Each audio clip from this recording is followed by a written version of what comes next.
morning students. Today we are reading 10th class first lesson The Thief's Story. एक चोर की कहानी। एक चोर की कहानी पढ़ेंगे।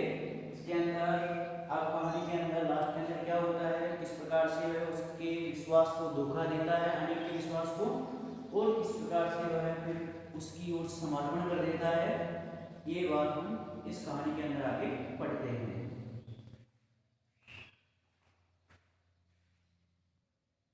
आगे देखते हैं।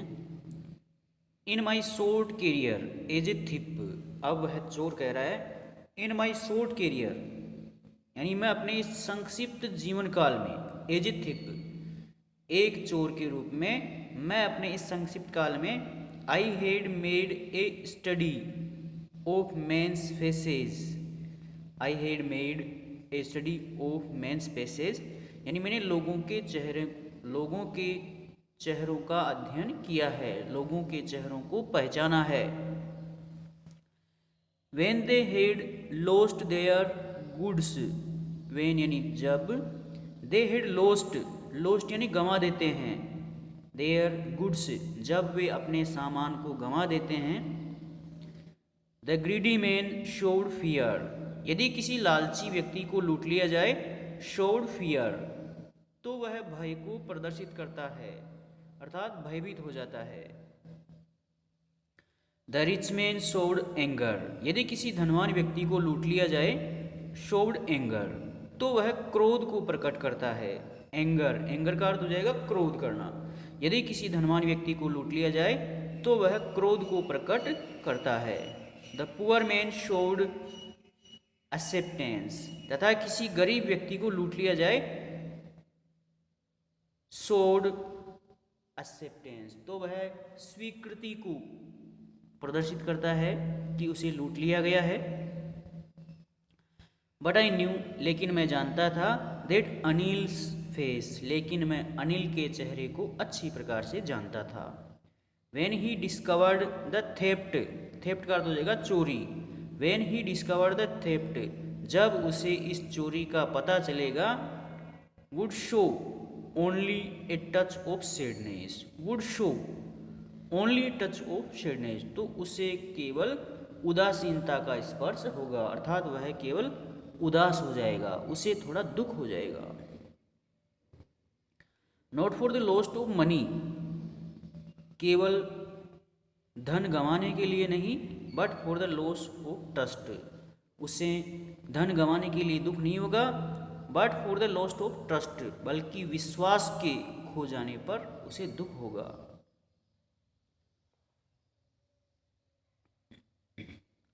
I found my self in the मैदान, अब मैं अपने आप में मैदान में आ गया।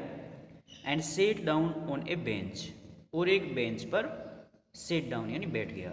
अब मैं मैदान में आ गया, and set down on a bench, और एक बेंच पर बैठ गया। The night was chilly, chilly का अर्थ हो जाएगा ठंडी। द नाइट वॉज चिली, रात्रि बहुत ही ठंडी थी, यानी सर्दी का मौसम था, इसलिए रात बहुत ही ठंडी थी। इट वॉज अर्ली नवंबर, यानी यह प्रारंभ नवंबर का महीना था। And a light drizzle added to my discomfort, and a light drizzle, drizzle का अर्थ हो जाएगा हल्की सी बूंदाबांदी, लाइट ड्रिजल, हल्की सी बूंदाबांदी, एडेड टू माई डिस्कम्फर्ट, तथा एक हल्की सी बूंदाबांदी से मैं काफ़ी परेशान था। Soon it was raining quite heavily, soon यानी शीघ्र ही, इट वॉज रेनिंग यानी बरसात होने लगी, क्वाइट हेवीली बिल्कुल तेज गति से, शीघ्र ही तेज गति से बरसात होने लगी। My shirt and pyjama stuck to my skin, my shirt यानी मेरा कमीज, एंड पायजामा और मेरा पायजामा पतलून, स्टक टू माई स्किन मेरी त्वचा पर, स्टक यानी चिपक गए, यानी मेरा शर्ट तथा मेरा पायजामा बरसात में भीग करके, गीले होकर के मेरी त्वचा पर चिपक गए। And a cold wind blue the rain across my face, तथा इस हवा के कारण बरसात की बूंदें मेरे चेहरे पर आ रही थी। And a cold wind blew, तथा ठंडी ठंडी हवा चल रही थी। The rain across my face, जिसे ये बरसात मेरे चेहरे पर ला रही थी। I went back to the bazaar, अब मैं बाजार में वापस आ गया। वेंट बैक यानी वापस आ गया, टू द बाजार, बाजार में। And set down in the shelter of the clock tower, तथा मैं एक क्लॉक टावर अर्थात एक स्तंभ की शरण के अंदर नीचे बैठ गया। द क्लॉक शोड मिडनाइट, यानी उस घड़ी के अंदर, टावर की जो क्लॉक थी, घड़ी थी, उस घड़ी के अंदर द क्लॉक शोड मिडनाइट, घड़ी के अंदर अर्धरात्रि का समय था, मध्य रात्रि का समय था। I felt for the notes, अब मैंने नोटों को फेल्ट किया यानी महसूस किया, अब मैंने नोटों को महसूस किया। दे वर डैम्प फ्रॉम द रेन, डैम्प का अर्थ हो जाएगा गीले हो जाना। दे वर डैम्प फ्रॉम द रेन, वे बरसात के कारण गीले हो गए थे, यानी मैंने नोटों को महसूस किया तो वे बरसात के कारण गीले हो चुके थे या भीग चुके थे। अनिल्स मनी, अनिल के पैसे। In the morning he would probably have given me 2 or 3 rupees to go to the cinema. अब वह चोर अपने आप से कहता है कि अनिल के पैसे, इन द मॉर्निंग प्रातःकाल के समय, ही would probably have given me 2 or 3 rupees, प्रातःकाल के समय वह संभवतया मुझे 2 या 3 रुपये दे देगा। To go to the cinema, प्रातःकाल के समय वह मुझे 2 या 3 रुपये सिनेमा जाने के लिए दे देगा। But now I head it all, but now लेकिन इस समय, आई हेड इट ऑल, लेकिन इस समय ये सारे के सारे पैसे मेरे हैं। I could not cook his meals, I could not cook his meals, अब मैं उसका भोजन भी नहीं पका सकता हूँ, यानी अब मुझे उसका भोजन को पकाने की आवश्यकता नहीं है। रन टू द बाजार, बाजार की तरफ दौड़ते हुए। और learn to write whole sentence any more, यानी वह बाजार में जाएगा और लर्न यानी सीख लेगा, to write whole sentence any more, पूरे वाक्यों को लिखना और अधिक सीख जाएगा। I had forgotten about them in the existence of the theft, I had forgotten about them, मैं उनके बारे में सब कुछ भूल चुका था। In the excitement of theft, यानी इस चोरी की उत्तेजना में, एक्साइटमेंट कर हो जाएगा उत्तेजना, मैं इस चोरी की उत्तेजना में उन सब को भूल गया था।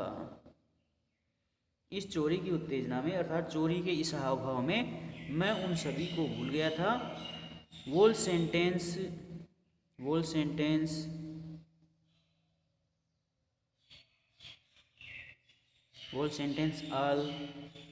all they could one day bring me more than a few hundreds rupees, यानी ये पूरे के पूरे वाक्य सीख जाना एक दिन मुझे कुछ सैकड़ों रुपयों से अधिक दिला सकते थे, यानी अगर मैं पढ़ना लिखना सीख जाऊंगा तो कुछ सैकड़ों रुपयों से भी मैं अधिक ला सकता हूँ, इन चोरी के रुपयों से भी अधिक कमा सकता हूँ। It was a simple matter to steal, simple का अर्थ हो जाएगा साधारण, मैटर यानी मामला, टू स्टील यानी चुराना। It was a simple matter to steal, यानी चोरी करने का मामला बहुत ही साधारण था। And sometimes just as simple to be caught, and और समटाइम्स यानी कभी कभार, जस्ट एज सिंपल उतना ही साधारण था, टू बी कट और कभी कभार तो पकड़े जाना भी उतना ही अधिक साधारण था, कभी कभार तो चोरी करते हुए पकड़े जाना भी उतना ही साधारण था। But to be a really big man, but to be a really big man, लेकिन वास्तव में एक बड़ा आदमी बनना, एक क्लेवर, एक चतुर व्यक्ति बनना, एंड रेस्पेक्टेड मैन, एक सम्माननीय व्यक्ति बनना, वाज समथिंग एल्स, ये बात कुछ अलग थी। I should go back to Anil, मुझे अनिल के पास वापस जाना चाहिए। आई टोल्ड माई सेल्फ, मैंने अपने आप से कहा, मैंने अपने आप से कहा कि मुझे अनिल के पास वापस जाना चाहिए।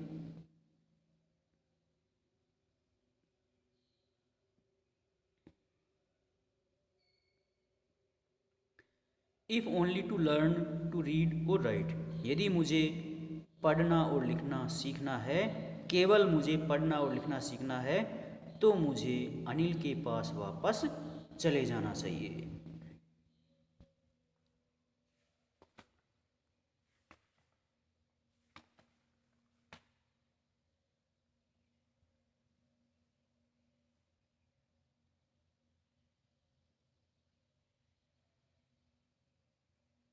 चलो कल पढ़ाएंगे।